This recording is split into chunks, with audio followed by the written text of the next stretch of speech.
ভাই সব কিতা খবর বালানি আপনি।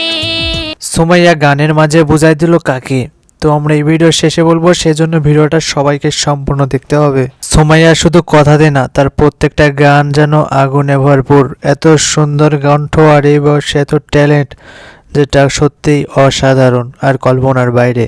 ও ভাই সাব কিতা খবর ভালো আছেন নি আপনি, এটা কোন শহরের ভাষা কে বলতে পারবে অবশ্যই কমেন্টে জানাবেন।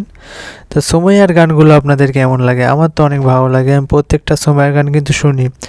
এতটা চমৎকার তার কণ্ঠ, আসলে সত্যি ভালো লাগে যে এত অল্প বয়সী একটা শিশু শিল্পী এত চমৎকার গান তৈরি করে।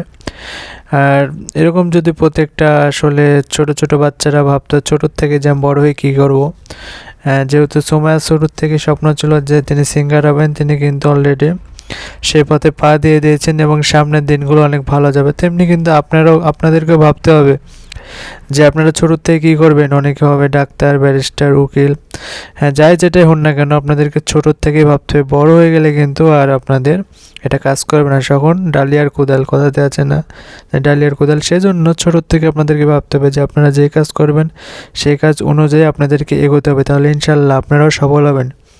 তো যারা যারা আমাদের চ্যানেলের নতুন দর্শক, অবশ্যই চ্যানেলটি সাবস্ক্রাইব করে দেন। তো আমরা কিন্তু প্রথমে বলেছি যে সুমাইয়া গানের মাধ্যমে কাকে ইঙ্গিত দিয়েছে, তো এই বিষয়ে এখন আলোচনা করব। চলেন শুরু করা যাক। সুমাইয়া কিন্তু এই গানটা কিন্তু একজনকে ইঙ্গিত দিয়েছে। আসলে মানুষটা কে, কে বলতে পারবে অবশ্যই কমেন্টে জানাবেন। তো ও ভাই সাব কিতা খবর ভালো আছেন নি আপনি, এটার মানে হচ্ছে ভাইয়া আপনি কেমন আছেন। তো এটা হচ্ছে কিন্তু সিলেটি ভাষা, তো অনেকে হয়তো বুঝেন অনেকে বুঝেন না, আমিও কিন্তু বুঝি না, কিন্তু এই গানটি দ্বারা কিন্তু একজনকে বোঝানো হয়েছে। আসলে আমরা নাম বলবো না। তো যারা যারা মানে বুঝতে পেরেছেন অবশ্যই আমাদেরকে কমেন্টে জানাবেন, দেখি কারটা সঠিক হয় যে এই গানের মাধ্যমে সুমাইয়া কাকে বোঝানোর চেষ্টা করেছে।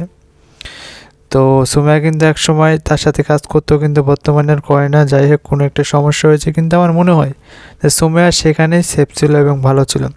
কিন্তু বর্তমানে যে জায়গাতে আছে এই জায়গাতে প্রচুর খারাপ অবস্থা, তাকে এমনভাবে ক্যামেরার সামনে স্থাপন করা হয় যে আমাদের ভিডিওটা আমাদের চোখের সামনে হলে আমাদেরকে লজ্জা লাগে। তো আশা করছি বুঝতে পেরেছেন। তো সবাই ভালো থাকবেন, সুস্থ থাকবেন, আর অবশ্যই কমেন্টে জানাবেন।